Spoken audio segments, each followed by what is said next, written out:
Hey everybody, Lance here, mind of a B.M.C. Now I'm going to talk about a subject today that I hate talking about, and that is paid trolls. Yes, I know it's as old as the internet, I get it, but I'm seeing this now, and I noticed this about 7-8 months ago, especially with TikTok. All these influencers out there trying to sway a lot of people one way or another. Now, the reason why I'm bringing this up actually started last night. I saw a video by Dom Lucre. I hope I pronounced his name right. He had actually talked about this in his video, and the video was titled, give me one moment here.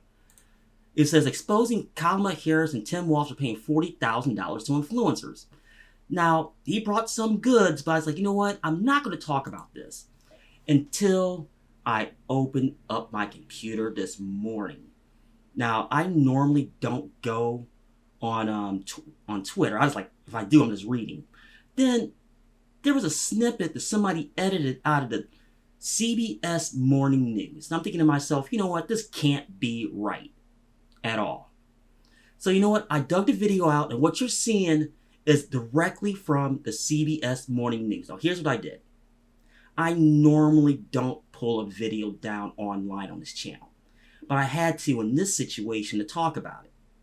Now, we're going to follow along here, and I'm going to talk about this as we go along a little bit. And let's just see exactly what CBS said. So give me one moment here. If you've been on Instagram or TikTok over the past day, chances are you've seen videos like these about the new Democratic vice presidential nominee, Tim Walz. They reflect a different kind of campaigning designed to win the newest battleground, our social media feeds. Jolene Ken is here to show us how Democrats have really deployed these influencers, if you will, to attract those young voters. All right, let's talk about this first. Honestly, they did, because they know, especially with the TikTok crowd, they sway a lot of influence on those people over there. Now, I'm not on TikTok, in full disclosure. I knew that's like bad news the moment my wife showed it to me 3 years ago. But what I'm saying is, they know those people on those platforms normally has an attention span of a gnat. And let's just call it what it is. I mean, you can say anything you want about Twitter, but I've seen some of the people on TikTok, on videos, on YouTube. Yeah. But we're going to continue. Morning, Jolene. Good morning, Jerika. Good to see you. Now, influencers have become a key conduit to reach voters this election as both parties are trying to gain an edge with Gen Z, a bloc that's estimated to have 41 million eligible to cast a ballot in November. Okay, 41 million Gen Zers. Okay. I'm thinking to myself, okay, I was born at the tail end of Generation X. So, okay, that sounds right, but just getting them outside to do something, let alone voting, is a lot easier said than done. 8 million for the first time. Look at the volume in this hair. 23-year-old Awasane made a name for herself dispensing beauty tips on TikTok. I just peed in the White House. So when she posted this video of her White House bathroom break, her 500,000 followers took notice. Yeah, people are excited for a bathroom break. Now, granted, it was the White House, okay, but our fans got excited over a bathroom break. I was just shocked. I was like, did you guys see that marble? Sane, who met us in Houston, was one of a few dozen influencers invited to the White House to watch the State of the Union and meet President Biden. He said to us, the collective presence in this room has more viewership on Gen Z than all of traditional media combined. So here's my birth control vlog. It was this viral video she posted after the fall of Roe v. Wade Over the United States in my uterus. that initially caught the attention of a Democratic super PAC. On the right, Turning Point USA has mobilized influencers for years, raising... Okay, couple of things. I can see that in the video that she just did, she doesn't understand the nuances of Roe v. Wade. Now, that's another story for another day, but I saw that, but they did bring up Turning Point USA. Now, which they, to their credit, they have done that, but I don't know if they ever paid anybody. That's the main reason I'm talking about this video. Nearly $200 million since 2020. You realize they're coming for you guys next. Now, Democratic organizations are flooding the creator community with cash and providing behind-the-scenes access. Come with me to meet the President of the United States. We just have to be working with them. And if we're not, we're missing a huge way that voters are getting information about the world. Rob Flaherty runs digital strategy, previously in the Biden White House and now for the Harris campaign. You think you just fell out of a coconut tree? He called the highly memeable Harris a massive asset as the campaign reaches out to thousands of influencers. Yeah, it's TikTok. Like I said earlier, don't attract the smartest people in the world a lot of the time, but we'll continue. What kind of coaching do you give influencers acting on behalf of the Harris campaign? Talking points, resources, base language. While Flaherty says Now, I will give them credit. What they're trying to do there, they're training people how to be a paid troll. Harris campaign does not pay influencers directly. CBS News found a constellation of other Democratic political organizations that do. And as you can see there, folks, those are some of them. I know it's not all of them. There's some of them that are actually doing this. So I'll give credit for CBS actually doing some digging on this one. In May, Future Forward, the super PAC supporting Harris, hosted panels like Gaming the Algorithm and how advocacy can benefit your business. In the first 100 days, how advocacy can build your business. You know, I'm going to say this as a content creator that's been on this platform some way, shape, or form since the beginning.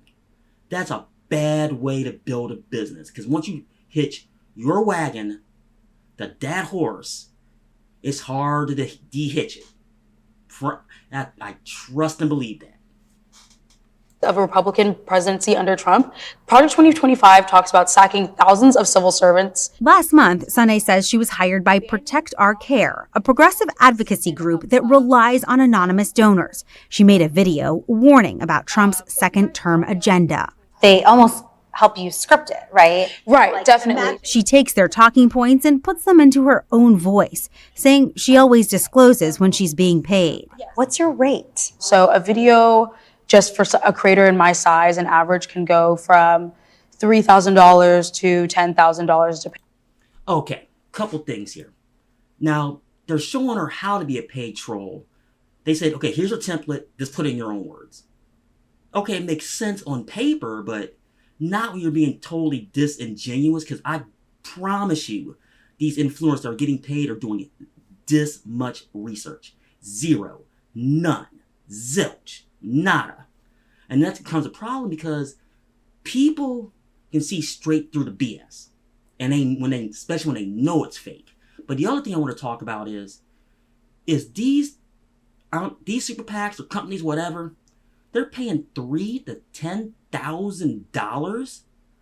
Some of these people just need the cash and going to do it anyway. They don't believe what words you're telling them to say.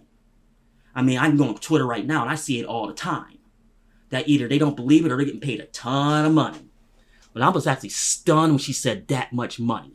And upwards. This is a bid by campaigns to create authenticity at a small scale. University of Pittsburgh's Sam Woolley studies political influencers. How can you tell what is a genuine grassroots expression of political opinion versus what's being paid for? If you see multiple influencers spreading the same exact message, you can start to realize, some kind of coordination is going on.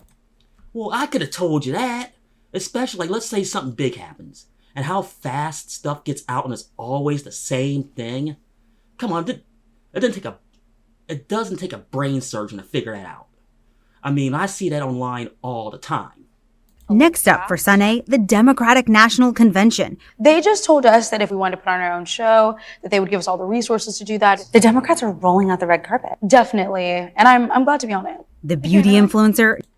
Now, if the DNC, then this all assumes they still have their convention. This is not going to end well. If you really think that you're going to lay your entire campaign on social media influencers, if you lose, you can point directly back to this. I mean, the candidate themselves will probably do themselves in, but if they get it together on their side, you can always point back to this and why they lost. Now applying her own filter to this presidential campaign. Now, when it comes to selling commercial products or sharing financial advice online, federal rules do require influencers to disclose when they are being paid. But in December, the Federal Election Commission voted against similar requirements for influencers. And that was a huge mistake. They should have stepped in right then and there and made sure stuff like this didn't happen. Spreading political messaging, guys. I am so fascinated by this, Jolene, because at first I couldn't decide, is this obnoxious or refreshing or creative? And after watching your piece, I've now come down to refreshing and creative, and very smart to do this way. Yeah, it's interesting. Learn how to do Refreshing and creative, yeah. Do it, yeah. It's interesting, and it's a whole different business model. Exactly. Both the campaigns and the super PACs, having a strategy to reach more people. And the key thing here, it's not just influencers with millions of followers. Yeah. We're talking about micro influencers. Some people, say in Pennsylvania, in Bucks County, Right. 30 followers. I love she took you behind the scenes, and I thought she was very good. It was Showed you how it was fascinating. done, She yes. really opened up the doors and showed us how this. And there you are, folks. As my wife calls, I apologize. I'm going to call her here back in a moment. You know, as somebody who came in way back in the day through the ICQ chats, that would never been tolerated. And that was really the Wild West back then. The admin would have launched them if they tried this. So keep in mind, this is not going to end well, at least my opinion. So please tell me what you do. Am I right? Am I wrong on this? This is not going to end well, but I wanted to show people exactly what's going on. Well, I'm going to get off here, let you choose for yourself. And this is Lance Bell, mind of a black, moderate conservative.